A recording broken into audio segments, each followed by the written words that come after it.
to everybody joining us in chat. The first thing I usually say is if someone can confirm in the chat if you can hear us, see us loud and clear, that would be relieve some of my tech nerves. And I am so excited for this session and for all the panelists. Thank you for taking the time to be here. This is a very exciting session that I think we've been hearing from the beginning of this year that, okay, what are the new trends in RevOps and who are the people who can talk about this? So I put together this amazing panel and we're going to hear all about it today. Lisa, you're going to be our lead speaker and moderator. So I'm going to pass it over to you and all the best for the session. Thanks, Pragya. Thanks, everyone, for joining us today. As everyone's kind of filing in, if you wouldn't mind putting in your name, where you're from, and what brought you to this webinar in the chat. The glorious Jackie will be monitoring the chat throughout this session. So if you have any questions, there is a Q&A tab. So please drop them into the Q&A. And we'll try to address questions somewhat as we go. But if there's a bigger question that we think or we might address later, we will push it down the road and answer at the end. So I'm going to start with myself. So I'm Lisa Kelly. I'm a operations, specifically revenue operations consultant.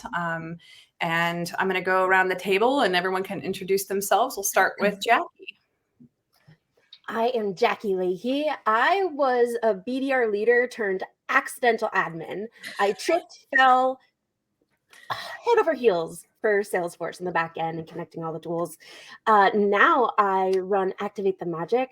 We are a collection of world-class RevOps nerds, talent. And we offer month-to-month flexible, phenomenal RevOps support. You can find me on LinkedIn. I'm fun. Oh, yeah. And that's another thing. Our panelists will drop their LinkedIn links into the chat. So please feel free to connect with us. And if there's any follow-up or questions you have after the session. But Laura, do you want to introduce yourself? Of course. So my name is Laura Wheeler. You can call me Wheels if you want. That's my nickname. I come from about 16 years in the go-to-market ecosystem, holding roles from, I think I started as a semi-full cycle BDR through sales leadership, enablement, and operations. So I have a three-prong approach. And I am currently the owner and co-founder of a RevOps consulting firm called Renegade Operations. And our whole mantra is bringing the human connection and touch in all three of those aspects to the revenue operations ecosystem. So fractional consulting, it's only been about 3 months. So you can find me on LinkedIn. I'll drop it in there, but really excited for the panel today. Awesome. Thank you. And Ryan. Hey everyone, I'm Ryan Wong, VP of RevOps at Rattle. I've spent about 10 years in RevOps, started my career at Deloitte doing auditing.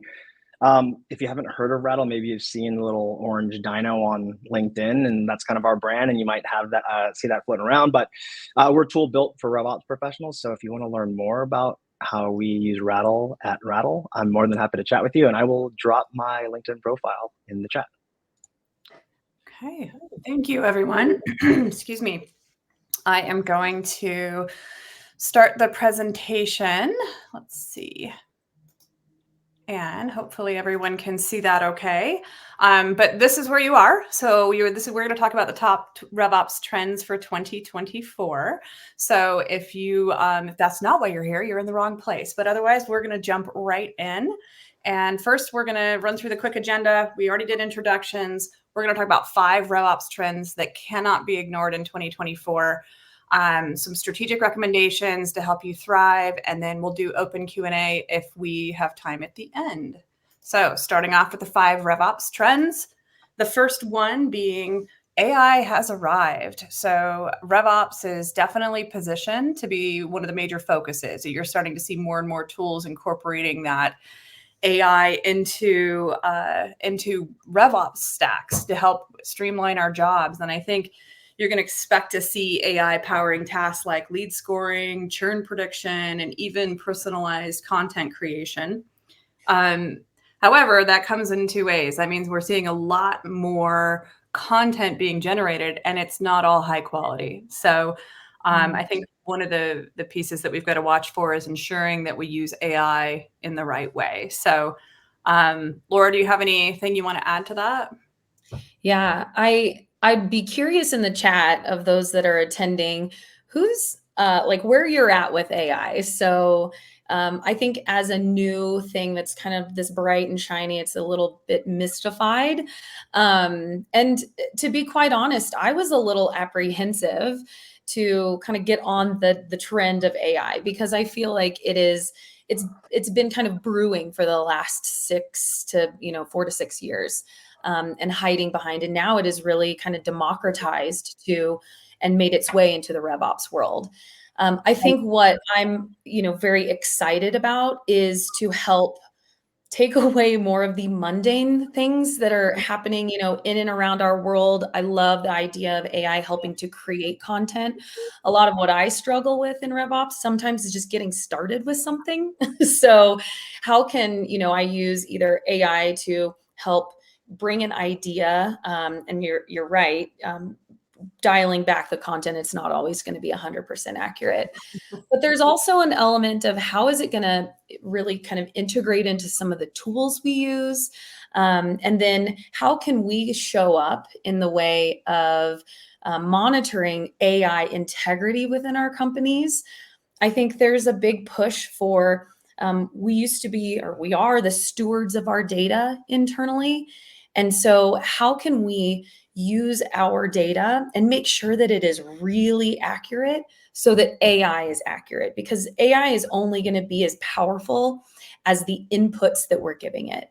And so I'd love to hear, Ryan or Jackie, if you are feeling the same way, is this push of making sure that our data is accurate. Maybe we're even going back to a little bit of foundational knowledge there, and fixing and monitoring, and how you're setting up your organizations for the AI boom.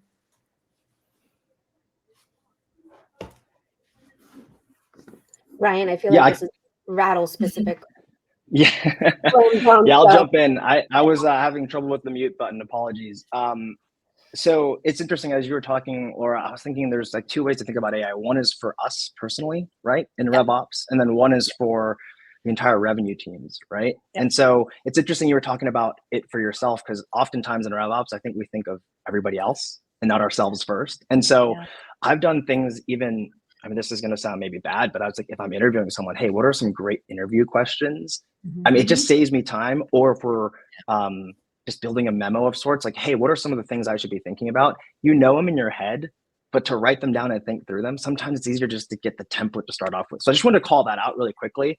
To answer your question about like just general AI practices, we just ran our state of RevOps. I don't know if anyone heard my Apple Watch there. Sorry, Jack, I think you were laughing at that. I was like, what is that? We ran our state of RevOps report at Rattle. Yeah, exactly. And the RevOps folks, we know there's long-term benefit in AI. I think we're just a little bit skeptical of when to use it, right? And the reason why I think that's happening is because we should start with problems, right? What problem are you solving first before you jump in and just say, hey, I just want to use something that has AI in it, right? And in order to understand that, you have to understand what good looks like. And it's exactly what Laura was saying, because if you don't know what good looks like to begin with, and then you get AI to spit something out, and you don't know whether that's right or wrong, you're actually going to send out bad information. So that's kind of my take on it, and 2 cents on how you would use AI in RevOps and your revenue teams. Yeah, I'm pretty skeptical of how much outside of generative AI, which is just making content proliferation gonzo crazy, but for actual like data analyst tools, unless it's hooked up to a large data set, AI that's not AI unless you have like a vast data set. So I feel like a lot of tools that are trying to sell themselves as AI, it's like when you get down to it, no, it's not. And I do think in terms of that like structured data, we're still a few years out from things really being mind-blowing. Yeah, and I think besides just the segments that Laura talked about with the fact we think about it for ourselves and for the tech stack and everything else, I think one of the pieces that you've really got to look at is people are going to be coming at us wanting to sell us technology that has incorporated AI. And I think that AI being a buzzword, you have to really know enough about AI and machine learning to understand, is this truly AI that is going to help? To Jackie's point, it has to have access to a lot of data. And when you flip a switch on an AI that's supposed to be a learning AI, they don't know anything day one. And so that the time to get them to value can be a little bit longer. One thing I will say from a RevOps perspective that I've found very handy is I've taken some large data sets and I've loaded it into my own chat GPT instance and then asked it some questions, and it saved me. And what was really interesting is I was pressure testing it, right? I'd already done the analytics, so I knew what the right answer was, but I was pressure testing it. And I would say it was probably about 90% there. It made some assumptions that I think anyone who's interacted with like a chat GPT, it makes some leaps that aren't necessarily accurate when you're looking for true dialed in data analytics. So let's all, work our way through this in the next year, and hopefully the dust will settle and we'll know what good looks like and what's just a shiny object. So I'm going to jump into the next trend, and Jackie, I'll let you kick this one off. Yes. Oh, I love that I'm like Little Miss Negativity today. That's like for sure from who I usually get to be. Okay, so I'm going to talk about the economic headwinds. 2022, I know Bessemer is now calling it the Sassacre. I learned that at SaaStr, and I just love that that's a term that I can use. And in 2024, the economy as a whole, we keep on getting like, oh, it's great, things are fine, like, and I think those of us in tech are kind of like, is the recovery in the room with us right now? Like, where? And I do think that a couple things, right? AI being the darling, right? So it's investors. Well, cash is tighter than before, and investors are really looking for like the next big thing with AI and the SaaS software ecosystem where we're all selling each other tools to run our SaaS companies better. It's just kind of deflated a little bit. So those economic headwinds are impacting like me, and I think you here on the webinar, your company, your customers, and your prospects, right? So as we're all feeling this like vice grip condensation, the little molecules kind of start going awry, right? So things get more competitive. Sticking your neck out for a tool or even for budget, like, you can get fired, and then the job market's terrible. So there's just a lot more pressure. It's going to be a lot more sort of like power dynamic infighting. So it's just as we're compressed into this competitive weather, right? So just to have that empathy when we're dealing with our prospects, when we're dealing with our end users, as RevOps people, like the head of marketing might be a little bit more hair on fire. And it's not necessarily what you did or didn't do, but like they might be losing their job at the next board meeting, like legit, like even if they're doing a great job. So I think just having that layer of awareness and grace for humans as we're entering this, and also realizing that like this competitive like river that we feel like we're in, that it's not necessary. Like really consciously shifting into creative, like what are we creating here? Even though like 99% of people are over in this like competitive battlefield, but like, who am I? What am I creating? How am I going to look at this? And really choosing my own framing, choosing my own. So I got positive there. I love this because for those of us who have been in and around the go-to-market ecosystem since, for me, I think if I think back to 2007 and 2008 when I was in sales, another quote unquote economic headwind. I think we're starting to see these things that are out of our control. So, 2007, 2008 disaster, we had COVID pushing people to remote work. We have no control over this. And then this is kind of compounding over time, and it's affecting the way that our buyers are buying, the way that we're structuring our organizations. And I read this report it was put out by McKinsey about the future of B2B sales. And there are three things that really stuck out to me here. One, they said that over the past 2 years, 67% of people within an organization had changed not only companies, but roles within a company. And if you think about that, and we're RevOps, and if you have enablement under your umbrella, like you are having to reskill, retrain individuals moving across companies. Then from an acquisition standpoint, 40% of companies are innovating their product. There's new technology landscape, there's consolidations, there's M&A, there's people are scooping each other up. So your competitive landscape externally has gotten a little wonky. You have new competitors coming in the landscape.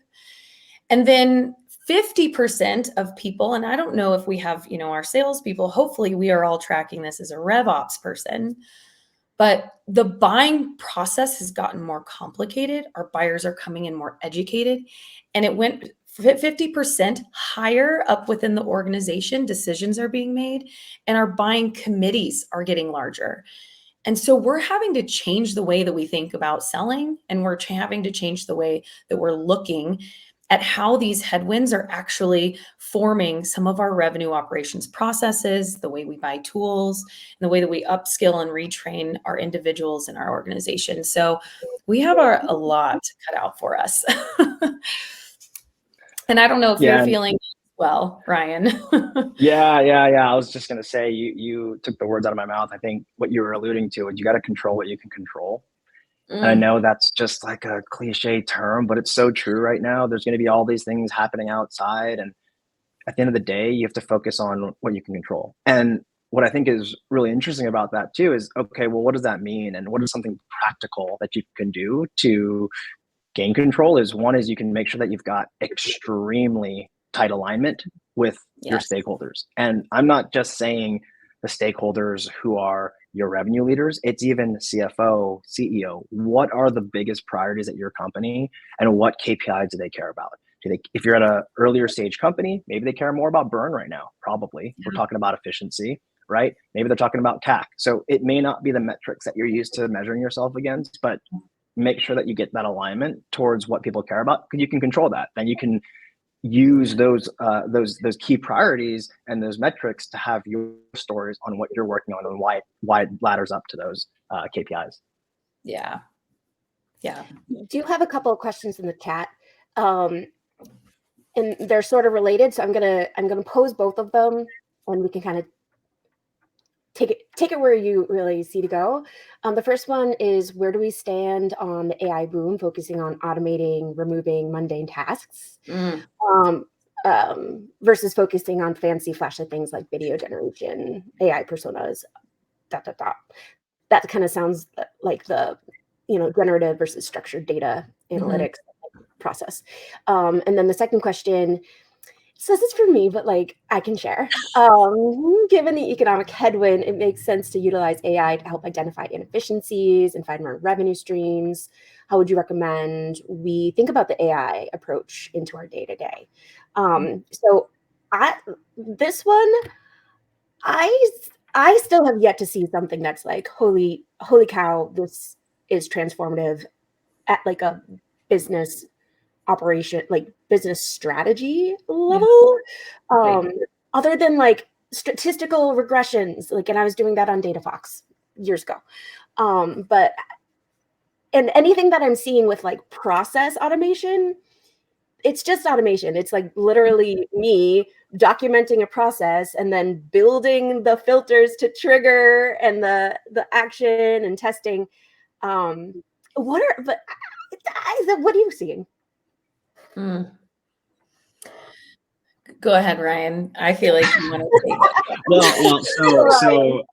it. So I'm biased, but there's certain features that Rattle has that I'm going to lightly touch on. I promise I'm not going to pitch anyone here, but I do think it's closer to the I wouldn't call it mundane tasks, but I would bucket this into coaching, right? And coaching at scale. So everyone knows that you need a call recorder, right? And the reason why is you can listen, so you can understand what the deficiencies are during a sales cycle, so you can have your sales leaders jump in and coach people. Well, that's fine, but I don't think anyone has time to listen to 30 calls during a week, right? So if you can get summaries done for you and giving you, and you can train it with prompts and things of that nature to say, hey, check for this thing that we just went and coached our teams with. I think that's super powerful. And I think summarizing your meetings and next steps that then eventually gets really good at data capture and sending that information back to your CRM. I wouldn't say blindly do that. That's the whole trust thing that Laura was talking about earlier. I do think your AEs and sales folks should review what's getting sent back, but that's a huge time saver, right? And then they can do more things on sales related activities versus what we'll bucket into the admin bucket. So that's kind of simple things like that, I think, could be really impactful at scale. Yeah. Sorry, I'm interrupted. But Ryan, we were doing that literally in 2018 with Gong. Yeah. Some people weren't. No, some people weren't. I was at a company in 2018 that had zero conversation intelligence. And I was like, what is this magic? So I think maybe even perception of magic and your journey into this world, I think that, I was not fortunate enough to be able to have some of those features or access to them. So it is still my shiny object. I think it actually can go back and translate really heavily into the SDR, XDR, whatever we're calling them these days at your company, MDS, whatever. But that whole piece of research and humanizing at scale and making sure that, we're not just trusting the data that we're getting from, some of the behemoths, but we're really trying to then be a thought leader going out. And I think that we're going to talk about this a little later into like roles changing within organizations. And we have a hot take on that. So just dropping that there. But I think that the SDR, whatever role, is really hard. And so bridging that gap over and using some AI for account research and how do you personalize and how do you create this thought leadership and show up in a way where you are meeting your buyer where they're at. And so pairing those kind of contextual signals and signs, maybe that really helps to wormhole the conversations that we're having in the top of funnel. Should we move on to number 3? Yeah, let's do it. Laura, I know that. Can you hear me? Yeah. You can. Yeah. Oh, it's Lisa having the tech issues. Yes, and I'm happy to introduce number 3. So, I mean, it's a big, bold statement, but the customer reigns supreme. So this is all about making sure that not only as revenue operators, we are servicing our stakeholders, but at the end of the day, we are mapping our internal processes, our touch points to how our buyers buy. Now, with an asterisk, buyers do want to be led, but at the end of the day, our customer, the way they want to buy, the way they want to be interacted with, the way that they want to to be loyal to a brand is reigning supreme.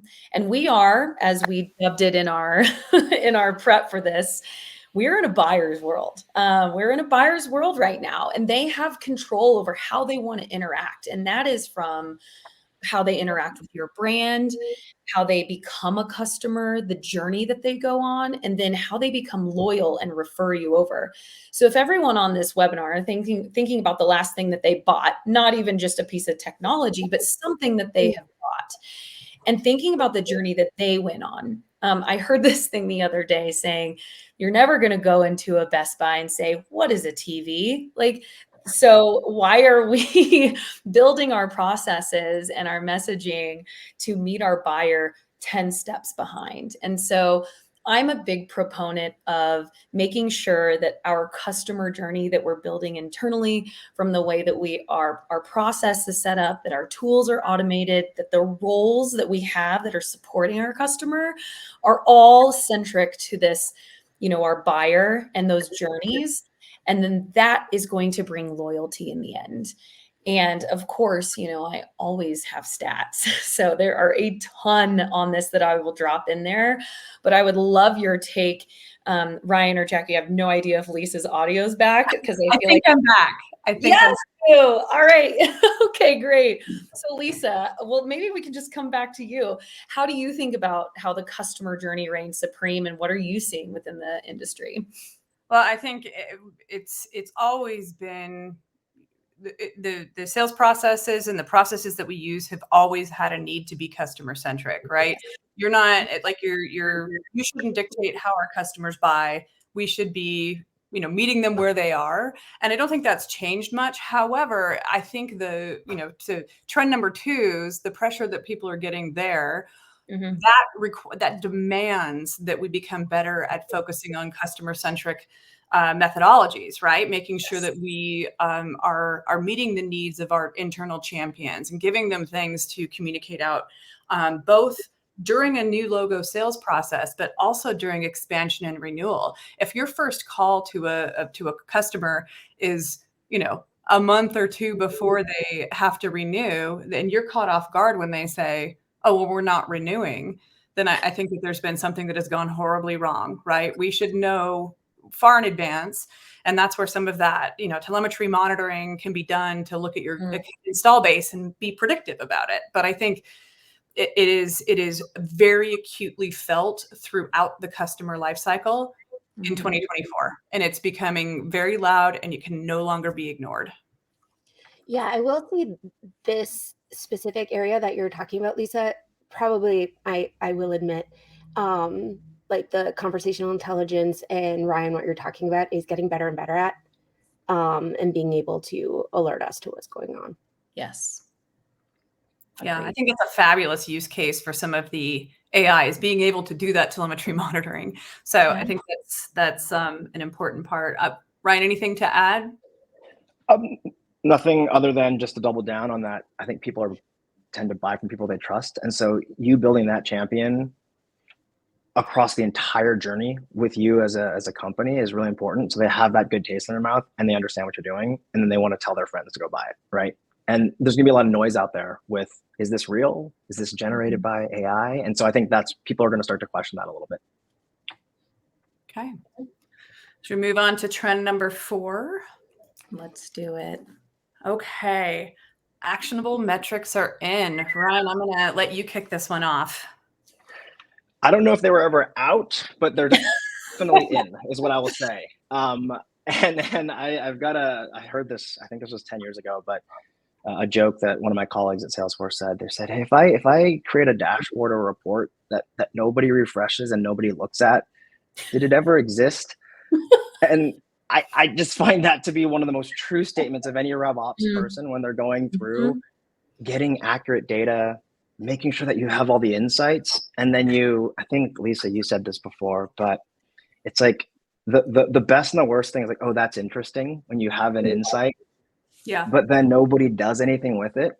And so I think this is actually just a really common thing in the industry. And I think it's all of us. And I love that there's people on this webinar trying to listen to these things because we all need to get better at it, right? And it's every single time you provide an insight, what does somebody in the field do differently because of it? That's the first question that you should be asking yourself anytime you put together data. And actually, it might even start with coming up with a hypothesis before you even come up with the insight. Because if you don't have a hypothesis, then you may not even know why you're building or finding that insight. And then the last thing I'll say is you got to partner with the people who are going to kind of have the carrot or the sticks. That's going to be your sales managers or your revenue leaders, and helping them understand the insight there. And then saying, hey, I'm going to surface this to you. And when I do surface to you, here's how we're going to check to make sure that people did something either the same or differently than we expect. And you got to think it through that action part, because if you don't, your insights could be those dashboards or those reports that nobody looks at and nobody refreshes, and then it didn't ever matter and exist. Ryan, there's a question from Wesley, and Wesley is my new favorite person in the chat because he produced a GIF of the Joker Basil. Sorry, everyone else, he's right now. But Ryan, so when earlier we were talking about AEs really reviewing the data going into the CRM and not blindly trusting the AI, what are your thoughts on AI automating activity into the CRM? And he's asking because he feels like that's where AI is taking us first. Yeah, I think that's going to be a common use case. I will say it does depend, but what I would say is if it's something that, and the degree in which it depends is this something that requires qualitative insight from the person that's capturing that data? Mm-hmm. So if the answer is no, and it's pretty black and white, like someone attended a meeting or didn't attend, you can kind of know that, right? Like with certainty. But if there's some sort of context that the AE needs to input around your methodology fields, whether it's spiced or medic, I don't know that I'd blindly send those in, because those are the fields that your managers are going to review. And if they review it and the AE goes, well, I didn't write that. Oh, you've got a bigger problem now. And now you've got this, well, is that true or not? And that's why I think, at least my opinion for now, is that AEs should review it before it gets sent, but that you can do the legwork to take out 80% of the work before it gets sent back. At least that's my point of view. And I'm sure there's others out there. Yeah, Ryan, I wholeheartedly agree. And I want to give everyone an example of a time when I saw AI trying to pull out tasks from a meeting I was in. And afterwards, it emailed me an email and said, these are the action items for the people on the call. Well, one of the action items was for one of my counterparts to feed their dog. And it would, and because she said in the call, I need to feed my dog.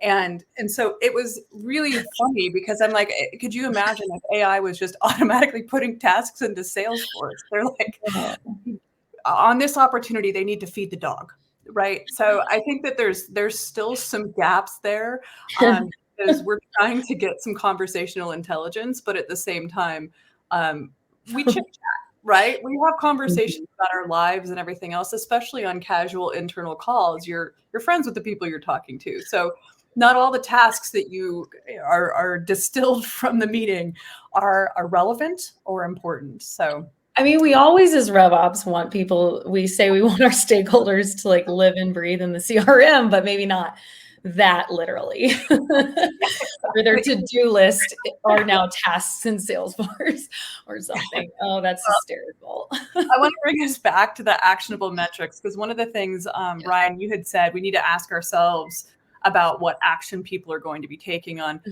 I think it's really important that we don't just ask ourselves, we ask them. Like when someone comes to us, they're just like, hey, I'd really like to know what this is, what this looks like, what the trend is. And one of my favorite things to do when in a RevOps role is to come back to them and say, okay, well, what are you going to do about it if it says this or this? And actually like have that conversation. And it did two things. One, it helped them understand that I understand what they're trying to get at, and I may have a better way to get there. But then it also made them actually take action. So when I would surface the data and say, this is what it says, and we talked about this, you're going to be coaching your directors to be doing this or X or Y. I mean, one of the things that we always talk about in RevOps is how to be more strategic versus tactical. And that's taking a very tactical request and making it very strategic, right? So I think that's something that, actionable metrics. It's not just like we have all the vanity metrics. They're not going to stop. People love to like look at big numbers and there's still going to be some of that. But I think from a RevOps seat, we need to be focused more on making sure that our leaders that we support are taking action on what they see and helping them see what actions they can take. Yes. So, that is a big part of enablement in my view as well. So it's building a data culture instead of just data reporting. I mean, I'm sure that we have built so many dashboards, reports, one-off that never get looked at again. And I just actually had a conversation with Megan Clark at Workday. She drives their entire data analytics culture and team over there. She is dialed in. And she does that exercise and empowers her team when they get those requests, like you were talking about, Lisa, of saying, okay, well, who is this for? Like, who else would want to see this? What are you actually trying to answer? And then where are you going to use this? Because there might be something to exist already in the ether. So like, how are you actually going to take this data and share it and make it actionable? And that could be putting together, there's never like one dashboard that's going to work. But if you can combine things in, and she actually just outfitted her entire data analytics team with like iPads or sketching things and a stylus so that they can actually draw up what a dashboard would look like before even creating it and saying, is this something that would be useful for you? Because we're mostly good with data, but our stakeholders sometimes aren't. So we need to bridge the gap there. Yeah, and when it comes to a BI tool, that's one thing that I'll say that, you know, I loved Ryan's analogy about the dashboard that's never gets viewed, because it's like that tree falls in the woods and you're like, nobody heard it. But when you're dealing with a BI tool, I think there's actually a lot of use cases to use, like hover overs. What is this going to say? Correct. I hover over it. And that's something that from a RevOps discipline standpoint, make sure your data is validated. You have clear, you know, data definitions, right? This is what it means, right? This is what an MQL is, or whatever terminology you use internally, because otherwise our stakeholders have a hard time interpreting the data or misinterpreting the data, if we're being honest. So standardized formulas, please. Standardized formulas. Okay. Yes. Or pulling from the same data set. That's another thing that's really important that I see a lot of people making the mistakes. They'll pull in, you know, fields that are pointing at fields into a data set. And then all of a sudden they're looking at this table and one has a formula built on it and one of them does not. And so they're like, well, this is the truth. Well, no, we need to pick what the truth is, and that it becomes the truth. So having those hard conversations about the metrics that you're using is crucially important. And Laura, to your point, like even sketching it out, but then having, how is it going to be used? Who's the audience and all that? Like asking those questions in advance rather than just being like, yep, I'll build you that dashboard tomorrow. Right. Yeah. So any other things on trend number 4? I have two quick things, like a cautionary tale or things to look out for if you're in RevOps. The first thing is with the economic headwinds now and feeling that competition, be on the lookout for people actually looking to push on vanity metrics to make them look good. That may or may not actually have anything to do with the entire revenue engine, and more as like CYA, keep my job, my health insurance is tied to this sort of thing. And I forgot the second thing I was going to say. Okay. Thank you. Well, the next question actually belongs to you. So it does. The next trend. It does. Everybody's ready. Number 5. Roles are changing. Ooh. Okay, so this is my passion pocket. Like, at some point, you might have to just like mute my mic. You know. So roles are really changing. As generative AI is going strong and AI filters like the spam filters on Gmail and Outlook are about to get ratcheted up big time. And so the whole process by which BDRs and outbound has been doing since 2016, right? Like the sales engagement platforms and what made Outreach and SalesLoft and Groove huge. I think this is going to be an enormous interruption in business as usual. That paired with, you know, I'm smarter than you. Like the prospects don't need the sales reps for any sort of education. And they're wise to companies hiding their pricing to make them need them, right? So bold but obvious take for me is that the BDR role as we know it will be going away. Meaning that entry level junior role where it's like the smile and dial / email and prospect sort of thing, because it just won't make sense, both strategically and also with the economic headwinds. Money isn't free anymore. Like it's no longer growth at any cost, including let's get 48 BDRs in here and see what they come up with, and much more sustainable growth. And I think that's going to have a huge fallout, right? So all of a sudden there's going to be displaced entire role. And the leap from BDR to AE has always been enormous. Like it might as well be a Grand Canyon chasm to get there. And the role of AE is going to change because no longer do your customers even need you for pricing, right? It's just going to shift so much, where the buyer's journey, in order to compete anyway, the buyer's journey is really going to have to be completely refactored around the customer journey. I will cease my rant and let. I think it's not just the go-to-market roles, and I think that's something that I want to call out, that changing. And I don't know that I would go quite as extreme as I think it's real, right? Like you're losing a piece of your tech stack because we have to find an extra X dollars that we need to cut out of the budget. So I think you have to look at your team and say, what roles do I need to change? Do I need to level up? Is there something that I need to learn because I'm likely to lose someone with that skill on my team? And then actually taking a survey of the skills and the knowledge on your team and ensuring redundancy, because that's one thing, meaning everything that I know, Laura knows. Everything that Laura knows, Jackie knows, right? Like, and that's where making sure that that's the truth on your RevOps organization or documented is really, really important. So I don't, Laura. I agree with that. I was actually just thinking the other day about, a lot of when we think about our roles and our alignment with our stakeholders, it's the go-to-market ecosystem. It's, you got your marketing, your sales, your customer experience, success, whatever you want to call it, support.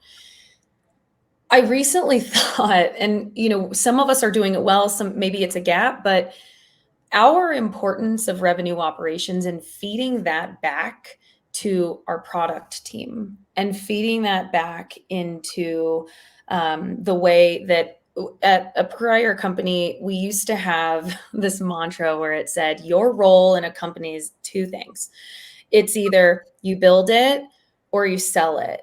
And I think that we actually need to take ownership in our RevOps function to make sure that we are feeding back information of what's happening in our customers' journey, from collecting feature requests to support ticket, all of the SLAs and what problems our customers are having, to what people are actually requesting and how they came to us, who is our ICP, and feeding that back to our product team to help them build a better product. And it's that bridge in the gap that I think that product is hungry for too, in doing customer interviews. And so as we think about, now I'm going to bring out like a bunch of the trends together. If AI can help us collect that information across our customer journey and feed that back. And I'll give two tangible examples. One, our customer, like a lot of what we want to capture that's not usable, but we're trying to use AI for, is the qualitative conversations that we're having with customers. So instead of us having to set up a time and go do a customer interview, which we've done all in the past, marketing's done it, product's done it, our CS teams have done it. Why can't we use AI to really pull those things together and do some analysis on that and really speed that up? That's going to save time on both ends. The second piece is using conversation intelligence to help those triggers and making sure that we are feeding those, whatever they're called, smart playlists or curated playlists, back to the product team, and creating this ecosystem of self-service so that we can either look at it from how can we build a better product for our customer, and how can we sell this product and find the people better. And so as a RevOps organization, I actually take full ownership of thinking in both of those ways and servicing back either data or optimization or anything back to those teams so that we can do that. So our roles are changing as well internally as RevOps. We are becoming more centric to the top line metrics of our company and servicing not just our stakeholders. Hot take. Yeah. Sorry, Ryan, I'll let you go, but I was just going to say we are the hub, and we always have been, but we are starting to really get noticed as that hub. Yeah. I think that. So Ryan, go ahead. Oh, I was going to completely agree with everything that everyone said. And as a thought exercise, sometimes, and this makes me uncomfortable and it's a divided opinion, but sometimes I say, hey, you know, a lot of our sales teams are putting up 50% of their pay towards the revenue number. Mm-hmm. And I think to myself, would I do the same? And would I change the way I operate because of it? And I think that's a good exercise in your mind, because like when we think about the roles changing and RevOps changing, it then gets you to think a little bit more about driving versus just surfacing things sometimes. And I get stuck in that. That's why I say that. I'm not pointing the finger at anyone in this call. I don't think anyone's fallen into that trap, but I think that extreme ownership is important.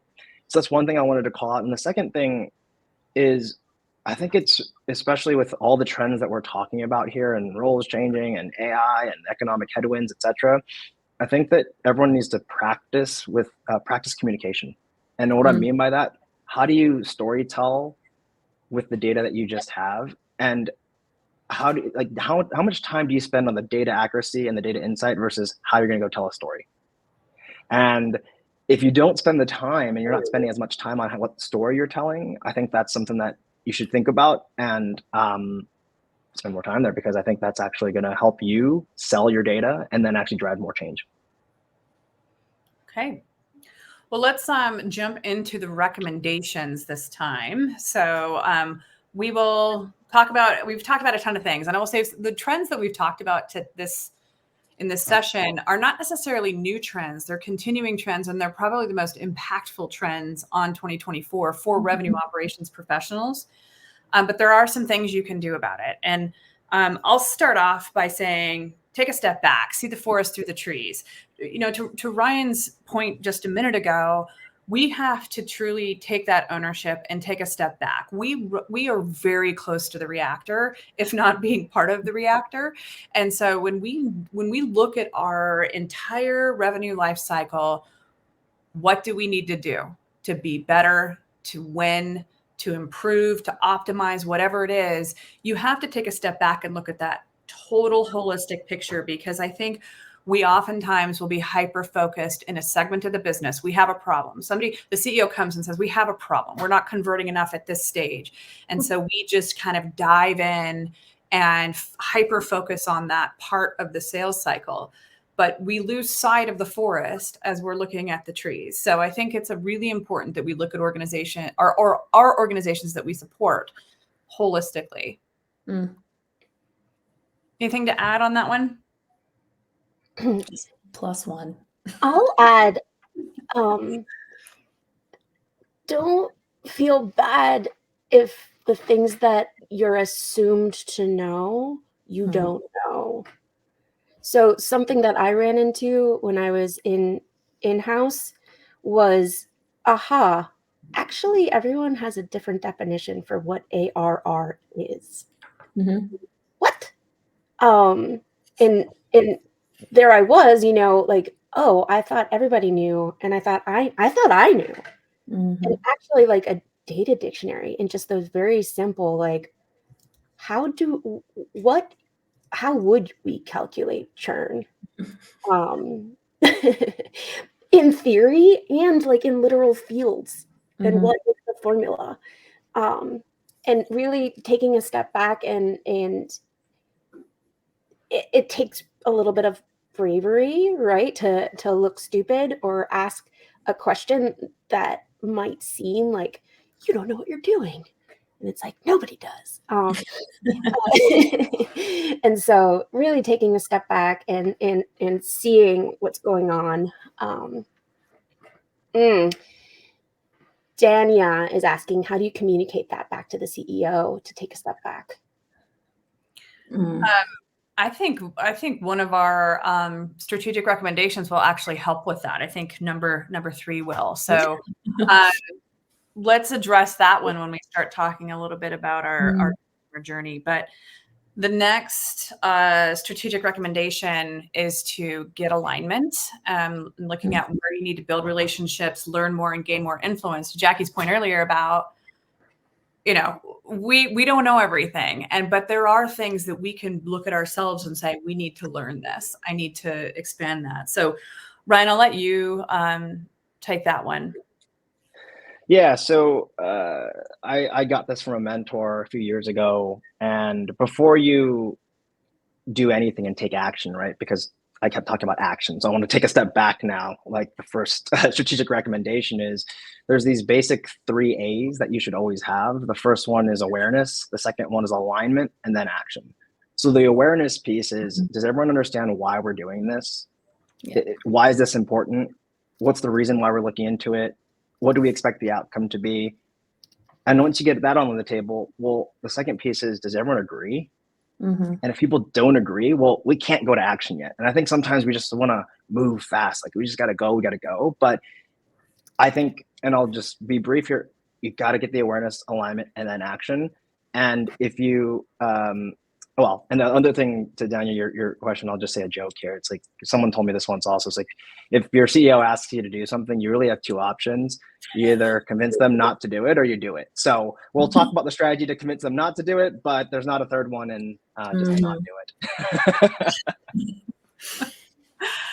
it. Okay. Recommendation number 3, and I'm going to let Laura take this one, but customer journey mapping. And I think this does kind of address how you communicate things like the forest. Yeah. So yeah, I think we strategically put it as 3 because this involves taking a step back. This also involves gaining alignment across the team. And so when you think about customer journey mapping, and to your point about taking a step back, there's the mantra of like slow is fast. And when you're thinking about the customer-centric theme earlier today about how this is so imperative to get into your buyer's shoes, the empathy from your buyer, what are they doing? How are they interacting with your brand? And aligning your go-to-market team on this customer journey mapping session or workshop. And so there are multiple customer journeys that your company can have that can be from different products to different buyers to different parts of the organization, partner versus sales.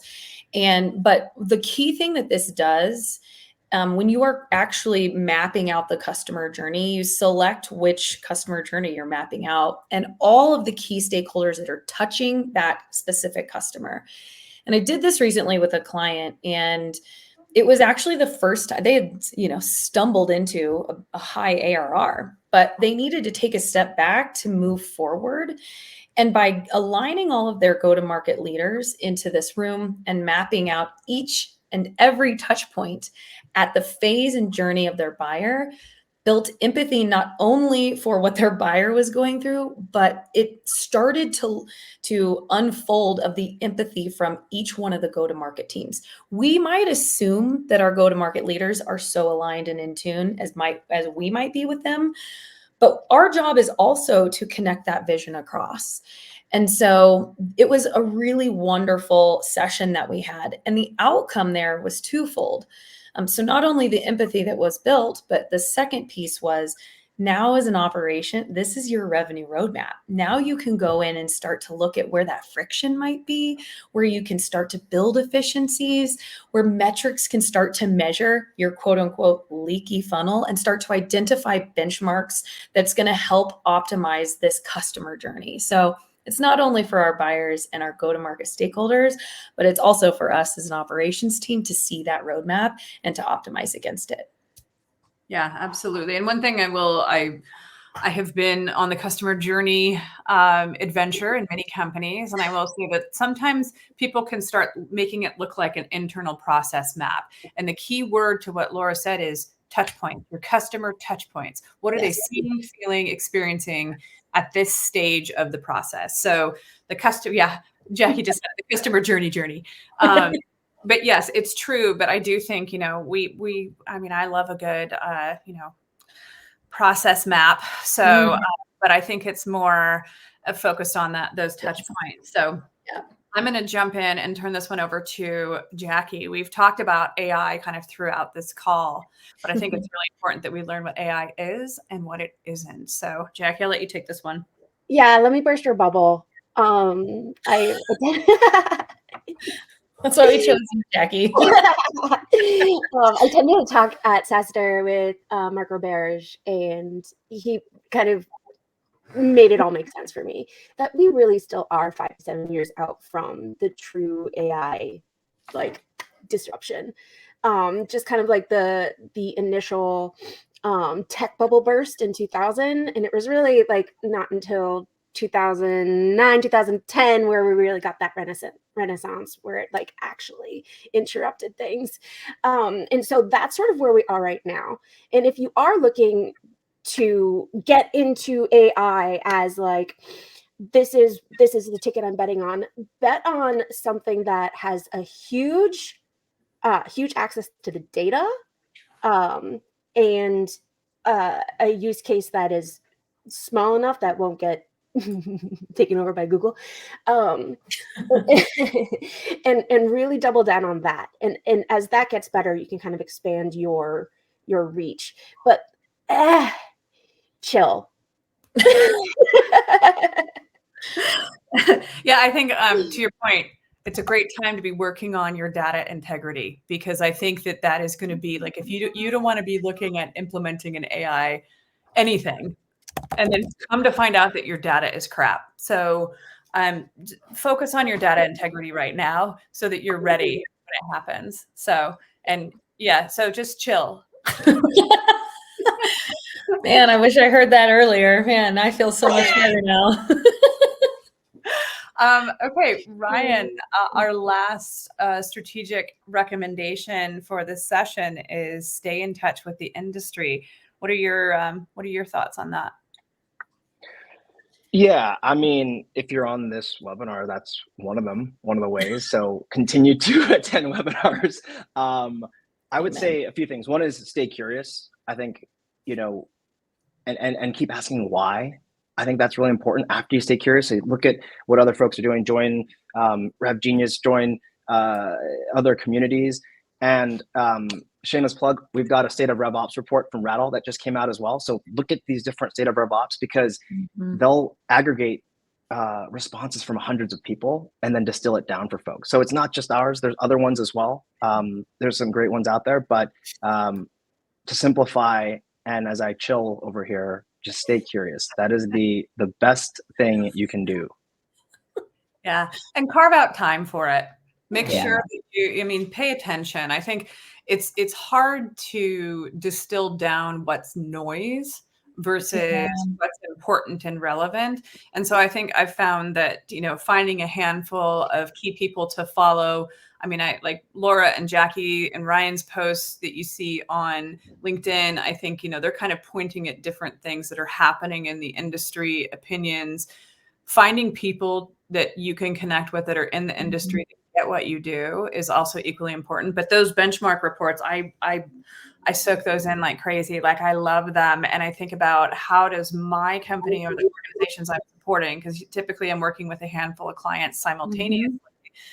I look at that and say, hey, did you see this? Did you hear this?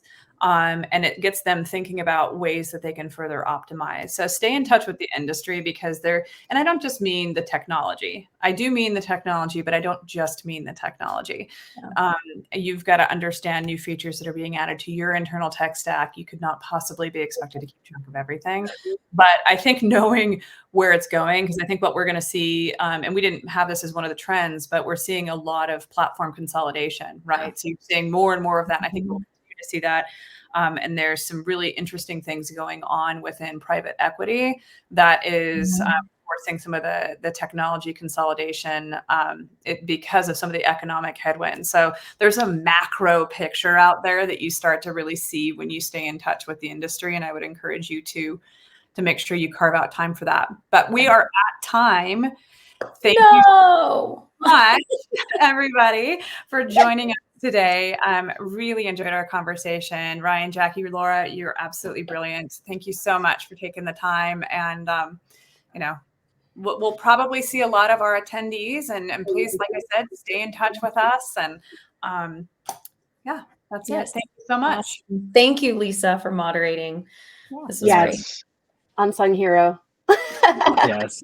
Thank you. Thanks, everybody. Thank you.